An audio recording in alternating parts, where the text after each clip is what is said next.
ഭയങ്കര തപ്പാണ്. ഈ കാണുന്നതാണ് കണ്ടു കിട്ടിയത്. അപ്പം അത് ചിലവർ വെള്ളത്തിൽ ചാടുന്നു.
Good morning guys. ഇന്നലെ നമ്മൾ കിടന്ന സൈറ്റാണ് ഈ കാണുന്നത് കേട്ടോ. നല്ല രസമുണ്ടായിരുന്നു. പക്ഷെ രാത്രി നല്ല തണുപ്പായിരുന്നു കേട്ടോ. അപ്പം തണുപ്പ് കാരണം നമ്മളൊരു ഏകദേശം 3 മണിയൊക്കെ ആയപ്പോൾ എഴുന്നേറ്റ്, ഏകദേശം 10 ആയപ്പോൾ കിടന്ന് ഉറങ്ങിയതാണ്. പക്ഷെ 3 മണിയായപ്പോൾ എഴുന്നേറ്റ് പിന്നെ അങ്ങോട്ട് ഉറങ്ങാൻ പറ്റിയിട്ടില്ല. കാരണം അതുപോലെ തണുപ്പായിരുന്നു. ഏകദേശം 5 ഡിഗ്രിയുടെ താഴോട്ട് താന്നിട്ടുണ്ട് ആയിരുന്നു. അതുകൊണ്ടാണ് നമുക്ക് ആ തണുപ്പ് അത്രയും ഫീൽ ചെയ്തത്. അത് നമ്മൾ രാവിലെ എഴുന്നേറ്റപ്പോഴത്തേക്ക് ഈ തണുപ്പിന് എന്നാ ചെയ്യുമെന്ന് വിചാരിച്ചിരുന്നപ്പോഴാണ് ഈ കബേർഡ് എല്ലാം നോക്കിയപ്പോഴത്തേക്ക് ഈ ഫാൻ കാണുന്നത് കേട്ടോ. അപ്പം നമ്മളോർത്ത് ഇത് സമ്മറിന് വേണ്ടിയുള്ള റെഗുലർ ഫാനാണ്. അല്ല, അത് നമ്മുടെ ഹീറ്റർ ഫാനാണ്. ഇപ്പം ഇത് ഇട്ടപ്പോൾ തന്നെ എന്തൊരു മാറ്റം ഉണ്ടെന്ന് അറിയാമോ? അയ്യോ, ഇത് നേരത്തെ കണ്ടുപിടിച്ചിരുന്നെങ്കിൽ നല്ലതായിരുന്നു. അപ്പം നിങ്ങളൊക്കെ വരുമ്പോഴത്തേക്ക് ഇങ്ങനത്തെ കാര്യങ്ങൾ നോക്കുക, അത് യൂസ്ഫുൾ ആക്കുക. ഇന്നലെ ഞങ്ങൾക്ക് പറ്റിയ പോലെ പറ്റാതിരിക്കുക. അപ്പോൾ ഗുഡ് മോർണിംഗ്. ഇന്ന് നമ്മൾ ക്വീൻസ് ടൗണിലേക്കാണ് പോകുന്നത്. ക്വീൻസ് ടൗൺ എന്ന് ഇവിടുന്ന് ഏകദേശം ഇനിയിപ്പോൾ ഒരു 3 മണിക്കൂറും കൂടി കാണാം. അങ്ങോട്ട് ഒരു ബ്യൂട്ടിഫുൾ ഡ്രൈവാണ് ഇനി അങ്ങോട്ടുള്ളത്. അപ്പോൾ നമുക്ക് ഇനി ഗെറ്റ് റെഡി ആയിട്ട് പോയാം. Okay, let's go.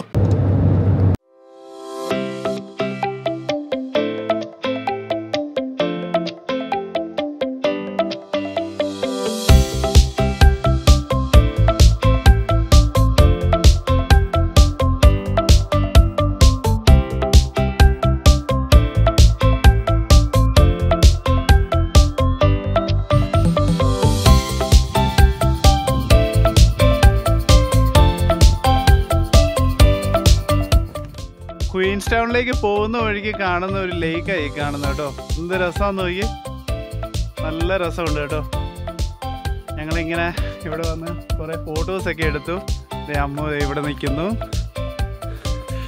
ഇവിടുന്ന് നമുക്ക് വേണമെങ്കിൽ ഈ ബുഷ് വാക്കിംഗ് ഒക്കെ ഉണ്ട്, സംഭവമൊക്കെ ഉണ്ട്. നമ്മളതെല്ലാം ചെയ്യുന്നില്ല. പിന്നെ ഇവിടെയൊക്കെ റിസപ്ഷനിലാണെങ്കിലും ഇവർ പറയുന്ന കുറേ കാര്യങ്ങളുണ്ട്. അതായത് ഇവിടെ സ്നേക്സ് ഉണ്ട്. ഇത് ടൈഗർ സ്നേക്സ് എന്ന് പറയുന്ന സാധനം കേട്ടോ. വെനമസ് ആയിട്ടുള്ള ഇതാണ്. അവർ പറയുന്നത് നമ്മൾ അദ്ദേഹത്തെ ഡിസ്റ്റർബ് ചെയ്തില്ലെങ്കിൽ വേറെ പ്രശ്നമൊന്നും ഉണ്ടാകത്തില്ല. അതുകൊണ്ട് നമ്മളതെല്ലാം ഡിസ്റ്റർബ് ചെയ്യാൻ പോകുന്നില്ല. നമ്മൾ ഫോട്ടോ ഒക്കെ എടുത്തിട്ട് പയ്യെ ഇവിടുന്ന് ഇനിയും ക്വീൻസ് ടൗണിലേക്ക് പോവാം. അപ്പോൾ അമ്മ പോവാം. ഓ, ഫോട്ടോഗ്രാഫർ. അമ്മുൻ്റെ മുഖം കണ്ടോ, ഒരു മൂക്കൊക്കെ ചുമന്നിരിക്കും കേട്ടോ. ബേസിക്കലി ഇപ്പം ഇവിടെ 6 ഡിഗ്രി തണുപ്പിലാണ്. ഞാനിതിൻ്റെ അകത്ത് 2 ജാക്കറ്റ് ഇട്ടിട്ടും ഞങ്ങൾക്ക് തണുക്കുന്നുണ്ട് കേട്ടോ. നമ്മൾ നാട്ടിൽ നിന്നുള്ള കാലാവസ്ഥയിൽ നിന്ന് വന്നേക്കുന്ന കാരണം നല്ല പാടാണ്. ഡാർവിനിൽ നമുക്ക് ഏകദേശം 37-40 ഒക്കെ ആയിട്ട് നിൽക്കുന്ന സമയമായി ഈ ടൈമിൽ ഷിഫ്റ്റ് വന്ന്. അതെ, തണുപ്പ്. അയ്യോ, പിന്നെ ഇന്നലെ വൈകിട്ട് തൊട്ടാ നമുക്ക് ഈ തണുപ്പിനെ ഇത്ര അൺസൈക്കബിൾ ആയതല്ലേ. അയ്യോ, ഇതായാലും ഹീറ്റർ ആയാലും ആ സാധനം ഉണ്ടല്ലോ. നമുക്കിനി പോയി അകത്ത് പോയിട്ട് വല്ല ഒരു കോഫി കുടിക്കുമോ, വാനൊന്നും ഉണ്ടാക്കുമോ?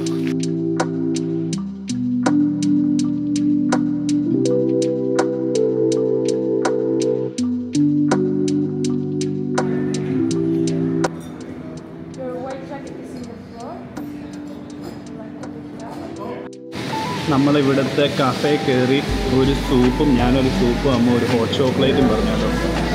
തണുപ്പത്ത് ഒരു സൂപ്പ് കുടിക്കുന്നതിൻ്റെ ഒരു സുഖം അത് വേറെ തന്നെ. ഇച്ചിരി ഒന്ന് ചൂടായി. നമ്മുടെ സൈഡിൽ തന്നെ പയറും ഉണ്ടാകുന്നുണ്ട്. രസം. അമ്മ ഇതൊന്ന് കാണിച്ചേ.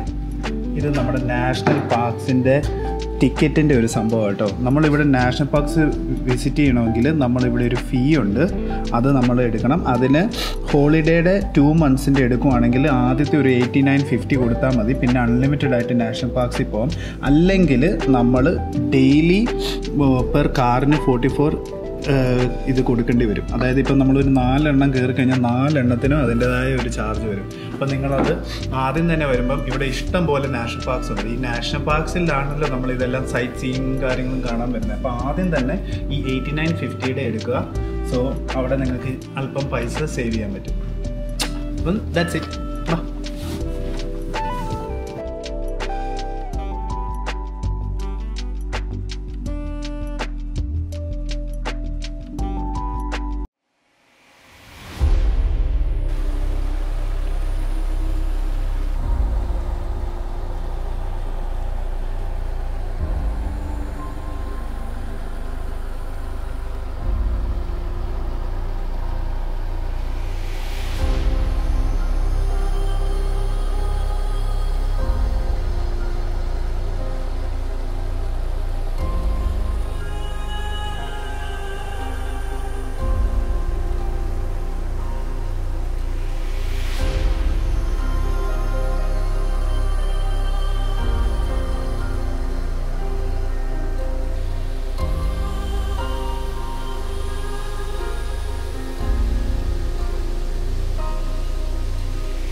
നമ്മളിപ്പോൾ നിൽക്കുന്നത് നെൽസൺ ഫോൾസ് ആണ് കേട്ടോ.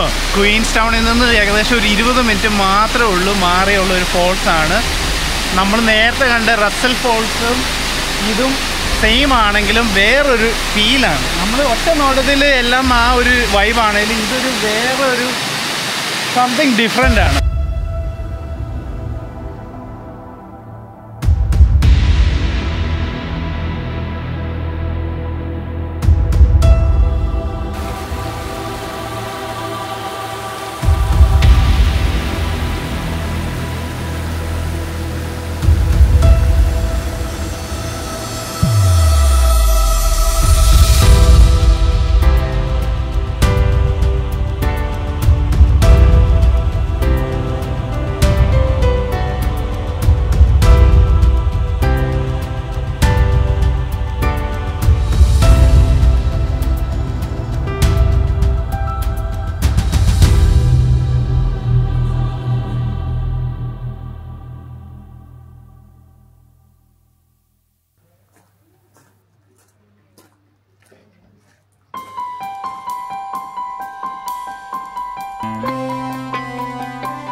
ഗൈസ്, നമ്മൾ ആ ട്രെയിൻ ജേർണി എടുത്ത് ഇവിടെ ലിഞ്ച്ഫോർഡ് എന്ന് പറഞ്ഞ ഒരു സ്റ്റേഷനിൽ വന്നേക്കുവാണ്. ഇവിടെ നമുക്ക് അവരൊരു ആക്ടിവിറ്റി തരുന്നതെന്ന് പറഞ്ഞു കഴിഞ്ഞാൽ നമ്മുടെ ഗോൾഡ് കണ്ടുപിടിക്കാൻ. ഇതൊരു ഗോൾഡ് മൈൻ ആയിരുന്നു. അപ്പം ഇവിടെ ഒരു നമുക്ക് ചരല് പോലത്തെ ഇത് വെള്ളത്തിൽ തന്നിട്ട് അതിൻ്റെ അകത്തുനിന്ന് ഗോൾഡ് കണ്ടുപിടിക്കാൻ വേണ്ടി ഒരു ആക്ടിവിറ്റി.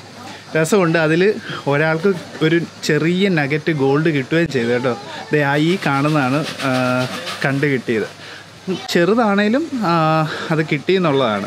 അപ്പോൾ എല്ലാവരും പിന്നെയും കൂടി കിട്ടിയെന്ന് അറിഞ്ഞപ്പം എല്ലാവരും ഒന്നും കൂടി ഊർജ്ജമായിട്ട് തപ്പുക കേട്ടോ. അമ്മു അതിൻ്റെ ഇടയ്ക്കുണ്ട്. അപ്പം വെർത്തിട്ടാണ് കേട്ടോ. $45 കൊടുത്താണ് നമ്മൾ ഈ ടിക്കറ്റ് എടുക്കുന്നത്, സ്റ്റാൻഡേർഡ് ആയിട്ടുള്ളത്. പക്ഷേ വെർത്തിട്ടാണ് എൻ്റെ അഭിപ്രായത്തിൽ. ഇവിടുന്ന് പിന്നെ അങ്ങോട്ട് ഏതാണ്ട് ഒരു വോക്കൊക്കെ ഉണ്ട്. നമ്മളിവിടെ ഏകദേശം ഒരു 45 മിനിറ്റ്സ് ഇവർ സ്പെൻഡ് ചെയ്യാൻ തരുന്നുണ്ട്. രസമുണ്ട്, അടിപൊളി. ഇതിൻ്റെ ഹിസ്റ്ററി കാര്യങ്ങളെല്ലാം ഈ ട്രെയിൻ വോയേജിൽ നമുക്ക് പറഞ്ഞു തരുന്നുണ്ട്. അപ്പോൾ നിങ്ങളെ ഹിസ്റ്ററി പറഞ്ഞൊന്നും ബോറടിപ്പിക്കുന്നില്ല. പക്ഷേ നിങ്ങൾക്കറിയാലോ, ഓസ്ട്രേലിയ ഒരു ഗോൾഡ് മൈൻ്റെ ഒരു ഏരിയ ആയിരുന്നു. 1800s തൊട്ട് തുടങ്ങിയ ഈ ഗോൾഡിൻ്റെ ഒരു റഷാണ് ഓസ്ട്രേലിയയിലേക്ക് ഇത്രയും മൈഗ്രേഷൻ കൊണ്ടുവരാനും പിന്നെ അവിടുന്ന് ഇത് വളർന്ന് ഇപ്പം നമ്മളറിയപ്പെടുന്ന ഓസ്ട്രേലിയ ആകാനും. അപ്പം ഏതായാലും ഹിസ്റ്ററി പറഞ്ഞ് നിങ്ങളെ ബോറടിപ്പിക്കുന്നില്ല. നല്ല രസമുണ്ട്, ബ്യൂട്ടിഫുൾ ഡേ കേട്ടോ. നൈസ്. അമ്മൂനെ ഏതായാലും പോയി നോക്കാം എന്തായി വല്ലതും ഗോൾഡ് കിട്ടിയോന്ന്. ഇവിടെ ഒരാൾക്ക് ഗോൾഡ് ഇച്ചിരി കിട്ടിയെന്ന് അറിഞ്ഞപ്പോഴത്തേക്ക് അമ്മ തപ്പുന്നത് ഊർജ്ജമാക്കി കേട്ടോ. ഭയങ്കര തപ്പാണ്. ഇവിടെ ഒരു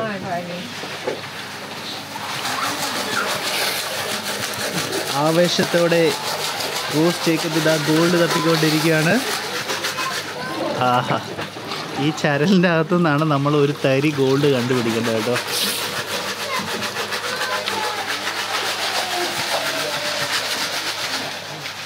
ഗോൾഡ് എവിടെ മോനല്ലേ?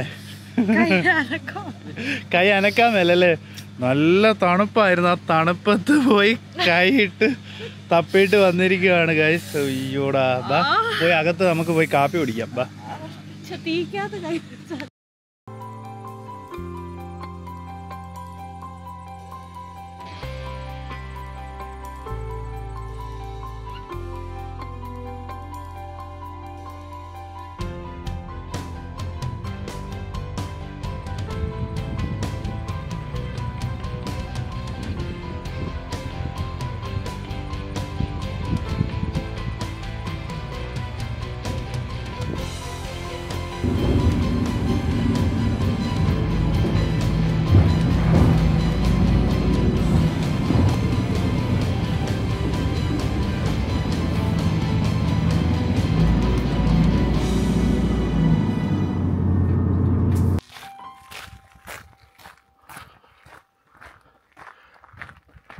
എൻ്റെ ഈ പുറകിൽ കാണുന്നതാണ് ക്രേഡിൽ മൗണ്ടൻ. എങ്ങനെയുണ്ട്? അടിപൊളിയല്ലേ? സൂപ്പർ ആയിരിക്കും കേട്ടോ. നമ്മളതും കറക്റ്റ് ടൈമിലാവുന്നത് 5 PM. അപ്പോൾ ഒരു സൺസെറ്റിൻ്റെ ആ സമയമായതുകൊണ്ട് വെള്ളമൊക്കെ കിടക്കുന്നതാണ്, ഒരു ഗ്ലാസ് പോലെ കിടക്കുവാണ്. നല്ല രസമുണ്ട് കാണാൻ. അപ്പം നിങ്ങൾ ഇങ്ങോട്ട് വരുമ്പോഴത്തേക്ക് ഓർത്തോണം, ഇവിടുത്തെ റിസപ്ഷനിൽ നിന്ന് ഇവരുടെ ബസ്സിൽ മാത്രമേ ഇവിടെ ആക്സസ് ചെയ്യാൻ പറ്റത്തുള്ളൂ. അത് ഒരു $15 പെർ പേഴ്സൺ പാസ്സാണ്. അപ്പം ഇവിടെ വരാൻ വേണ്ടി ആഗ്രഹമുള്ളവർ മസ്റ്റായിട്ട് വരിക. ഇത് ബോട്ട് ഷെഡ് റാമ്പ് എന്നും പറഞ്ഞുകൊണ്ടുള്ള ഒരു പ്ലേസാണ്. ഇതൊക്കെ നമ്മുടെ കാലണ്ടേഴ്സിൽ നമുക്ക് ഈ ഫോട്ടോസൊക്കെ കാണാം. ടാസ്മേനിയയുടെ തന്നെ വൺ ഓഫ് ദ ഫേമസ് പ്ലേസാണിത്. അപ്പം ഇതുപോലെ തന്നെ ഈ മെനി ലുക്കൗട്ട്സ് ഉണ്ട്. നമുക്ക് ഏതായാലും അങ്ങോട്ടൊന്നും പോകാനുള്ള ടൈമില്ല, കാരണം 5:30 ലാസ്റ്റ് ബസ്സിൽ നമ്മൾ തിരിച്ച് റിസപ്ഷനിൽ ചെല്ലണം. ഇവിടെ ഏകദേശം ഒരു 8 hours നടക്കാനുള്ള വോക്ക് വരെ ഉണ്ട്. അപ്പം എങ്ങനെയുണ്ട്? നിങ്ങൾക്ക് ഇഷ്ടപ്പെട്ടെന്ന് വിചാരിക്കുന്നു. ഒരു അടിപൊളി വൈബ് തരുന്ന ഒരു സ്ഥലം കേട്ടോ. സൂപ്പർ. നമുക്ക് വേണമെങ്കിൽ ഇതിൻ്റെ മേളിൽ വോക്ക് ചെയ്ത് എത്താം കേട്ടോ. അതിനൊരു ലൂപ്പുണ്ട്. ഇവിടെ പലരും വരുന്നത്, നമ്മൾ ഈ സൈഡിൽ കൂടെ നടന്ന് വരുന്നവരെല്ലാം അതിൻ്റെ മേളിൽ പോയവരാണ്. ഏകദേശം 14 kilometers മേളിലേക്ക് ഒരു വോക്കുണ്ട്. അപ്പോൾ രാവിലെ വരണം ഇതൊക്കെ വോക്കിന് പോകണമെങ്കിൽ. അതുപോലെ തന്നെ ഇതിൻ്റെ സൈഡിലേക്കൊക്കെ കുറേ വോക്സ് ഉണ്ട്. വോക്കൊക്കെ ഇഷ്ടപ്പെടുന്നവർ ഒരു 2 ദിവസം 3 ദിവസം ഇതിൻ്റെ അടുത്ത് തന്നെ താമസിച്ച്, ഇവിടെ തന്നെ ഹോട്ടലുകളും ലോഡ്ജുകളും ഒക്കെ ഉണ്ട്, അവിടെ താമസിച്ച് ഈ വോക്കിന് വേണ്ടി വരുന്നവരുണ്ട്. അപ്പം ചിലവർ വെള്ളത്തിൽ ചാടുന്നു. അപ്പം നമുക്കിനി നേരെ ക്യാമ്പിംഗ് സൈഡിലേക്ക് പോവാം. ബസ് റൈഡ് കൂടെ പോകുമ്പോഴത്തേക്കില്ലേ നമുക്ക് ഫീൽ ചെയ്യുന്നതെന്നറിയാം, ഈ ജുറാസിക് പാർക്കിൻ്റെ അകത്തൊക്കെ നമ്മൾ ആദ്യം അവർ കൊണ്ടുപോകത്തില്ലേ ഇതിൻ്റെ അകത്തോട്ട്, പാർക്കിൻ്റെ അകത്തോട്ട്, അതുപോലത്തെ ഒരു ഫീലാണ് കേട്ടോ. ഇതിൻ്റെ അകത്തോട്ട് കയറി കഴിഞ്ഞാൽ വേറൊരു ഈക്കോസിസ്റ്റത്തിൻ്റെ അകത്തോട്ട് കയറിയ പോലെയാണ്. അതുപോലെ തന്നെ ടാസ്മേനിയയുടെ തന്നെ ഫേമസ് ആയിട്ടുള്ള കുറേ ആനിമൽസ് ഇവിടെയുണ്ട്. അതായത് അതിൻ്റെ പേര് ടാസ്മേനിയൻ ഡെവിൾസ്, വോംബാറ്റ് എന്നൊക്കെ കാര്യങ്ങളൊക്കെ നമ്മൾ വോംബാറ്റിനെയൊക്കെ കണ്ടായിരുന്നു ഇവിടെ. പക്ഷേ ബസ്സിൻ്റെ അകത്തായതുകൊണ്ട് നമുക്കത് ഫുട്ടേജ് എടുക്കാൻ പറ്റിയില്ല. നമുക്കിനി അങ്ങോട്ടുള്ള യാത്രയിൽ വോംബാറ്റ്സിനെ കാണിക്കാം, ടാസ്മേനിയൻ ഡെവിൾസിനെ കാണിക്കാം. അപ്പം സ്റ്റേ ട്യൂൺ.